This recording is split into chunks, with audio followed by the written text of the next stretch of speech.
Hey guys, what's up? So today's video we're going to be going over recent leaks and findings that was reported by several people including Charlie Intel and Perseus as the protagonist in Black Ops Cold War as well, and how Hudson comes into play. Now, as for the story, people were debating whether it was going to be a reboot or not.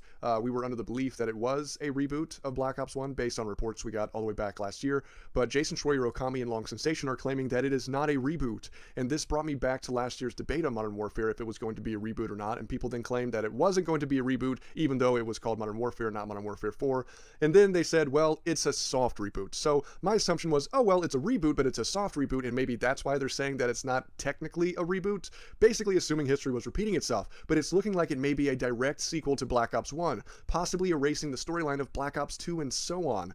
Not saying we won't get a Black Ops Cold War 2, but the campaign will probably be different in many ways, especially the aesthetics of the real-world environments, considering that when Black Ops Cold War 2 comes out, we will be just a few short years away from the year 2025, which obviously doesn't look like how Black Ops 2 prediction looked like.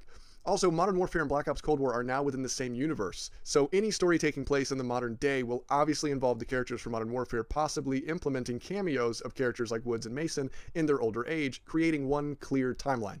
I hope that all made sense, but anyways, as for leaks, data miners have found evidence that there will be a beta, and that early access to the beta will be a pre-order bonus, so pre-orders will probably go up right after the reveal, which is in a couple of days, but because they want to give people time to pre-order, I don't think the beta is going to come right away. But also considering how late in the year we are, it's very likely the beta will be within a month of the pre-orders being open. And as I predicted in one of my previous videos, when people were speculating that we would get a Season 6 in Modern Warfare after Season 5, we will not be getting a Modern Warfare Season 6, but instead we will have the start of Black Ops Cold War Season 1. Each season is about 2 months of pop, so Season 5 will last from August to the end of September. And we're expecting to see the release of Black Ops Cold War at the beginning of November. So it wouldn't make any sense for them to have a Season 6 for Modern Warfare that would last well into December when Black Ops Cold War would already be out. And even though I kind of broke contact with a lot of guys who were giving me information the first several months of this year, I still casually talked to one of them, and he kind of explained in passing that Season 5 will last a little bit longer than previous seasons. There will be kind of what he described as a hiatus or lull, where nothing will really be happening towards the end. They may drop some promotional stuff to keep us entertained, but there will be a lull in content outside of promotional content, of course, leading up to the release of Black Ops Cold War. That'll last about a couple of weeks or so. The data miners also found that the Season 1 content will have a sea, air, and land pack, but they're not clear on what that includes. And that one of the promotional packages leading up to Black Ops Cold War will have Frank Woods, which we already knew was coming because of the audio files that were already data mined weeks ago, which include audio files of key phrases of the new voice actor for Woods. Many of these files were believed to be quotes that he would use during a takedown, so really exciting stuff. Can't wait to see it. But now let's move on to Perseus as the protagonist in Black Ops Cold War and who that really was in real life and how that relates to Hudson. Now, if you don't know who Perseus was in real life, he was a Russian spy who had infiltrated the United States during World War II when Russia was our ally. But just because we were allies didn't mean we trusted each other, and we were constantly spying on each other, even during the Great War. There's paper trails of evidence that suggest the spy infiltrated Los Alamos at the conception of the A-bomb during the Manhattan Project. But there's also evidence to conclude he was a part of the CIA at its conception in 1946 and when it was officially established in 1947. The first focus of the CIA and secret operations was Operation Paperclip, which is when we harbored Nazi scientists after World War II and delegated them to different programs within the US government, including NASA with Nazi rocket scientists, then medical and psychological physicians and doctors who ran experiments in Nazi Germany were then delegated to secret mind control programs where we took their knowledge and blueprint for interrogation under hypnosis and use of psychedelics in hopes that we could build on top of it to use their techniques in mind control, brainwashing, and propaganda on our enemies and our own citizens. It didn't take long for the CIA to become the most powerful and influential force in the world, let alone the United States, so it's scary to think that the Russians had a spy working and operating with great influence over such a power within the United States government. But it is believed that Perseus is multi-generational, that every 20 years or so he would be replaced by another spy who had infiltrated the US government under the same code name. That way, if we did find any paper trail, we could never really know who it was or how many it was.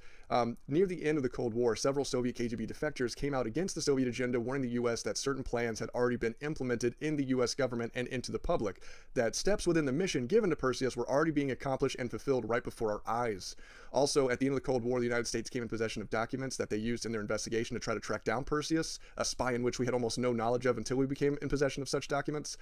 He was never found or identified. Now that you have a better understanding on who this person was in the real world, let's talk about Jason Hudson from the Black Ops campaign. Hudson was a CIA spook who gets embedded with infantry, special forces, or otherwise, and at a couple points within the campaign, he is embedded with you and your unit, but because he is CIA, certain characters like Frank Woods and Bowman refuse to trust him or like him. You later find out that he is the one interrogating you through the entirety of the campaign and is fighting relentlessly to work with you to prevent a cataclysmic attack by Soviet Russia. So you may be wondering, what does Hudson and Perseus have to do with one another in the upcoming Call of Duty? Well, if you look at the cover that they released, you can see that this character is split down the middle, and one half is an American soldier with American propaganda, and one half is a Soviet soldier with Soviet propaganda, and you can easily see that the Russian side is for sure Hudson. And some speculated that the other side was a different character maybe, but it is not. That other character is also Hudson. The features and the face line up exactly. The only difference is what side they're on. And now you're probably thinking, why would they make Hudson a bad guy? Why would they make fans turn against Hudson? But if you remember, Mason in Black Ops campaign was brainwashed by the Russians to be triggered by a set of numbers to enact missions embedded into his subconscious via brainwashing by the Soviets. One of those missions being the assassination of JFK. Because of the nature of his brainwash, he had no recollection of the assassination, but we find out he did indeed assassinate JFK. And nobody hates Mason. Mason isn't a bad guy, but he was brainwashed into having two different sides to himself that switched based on someone relaying his numbers and activating him. But you see, Mason was an ally soldier who was brainwashed by the enemy to be split between doing his bidding for his country and also doing his subconscious bidding for the Soviets. So what I think this artwork insinuates is that Hudson is Perseus. He is a Russian agent who was brainwashed before coming to the United States to accomplish his mission of getting involved with the United States government. But one use of brainwashing is to make somebody believe that they are the person they're pretending to be when spying in a foreign country. So CIA Hudson believes that he's an American, he believes in our causes, he's fighting for our country, he's trying to defend this country from the Soviets, but when activated by his numbers, he goes back to being Soviet Hudson or Perseus, and accomplishes secret acts of espionage before snapping back into his CIA All-American Hudson consciousness with no memory of his acts. So CIA Hudson doesn't even know that he's a sleeper cell because of the nature of his brainwash. And that's honestly how sleeper cells work. You can brainwash a soldier from your enemy's army to go back and be a sleeper cell, or you can brainwash one of your own soldiers to be a sleeper cell for the same purpose. So in the end, we might realize it's him, or he may figure it out all on its own, but then choose to side with the US and never snap back to his Soviet consciousness, or we may possibly use him as a double agent. So therefore, he is Perseus, but at the same time, he will still end up being a good guy as far as the Black Ops lore will go. And I do not think this will spoil anything if it's true, because I feel like they put those hints front and center for us to figure out. So I have a feeling that's going to be a major setup for the beginning of the campaign, and then it's going to open up the entire story for the rest of the campaign when we're hunting down other people, possibly other spies known as Perseus. Because like I said before, Perseus was possibly multiple spies, not just one.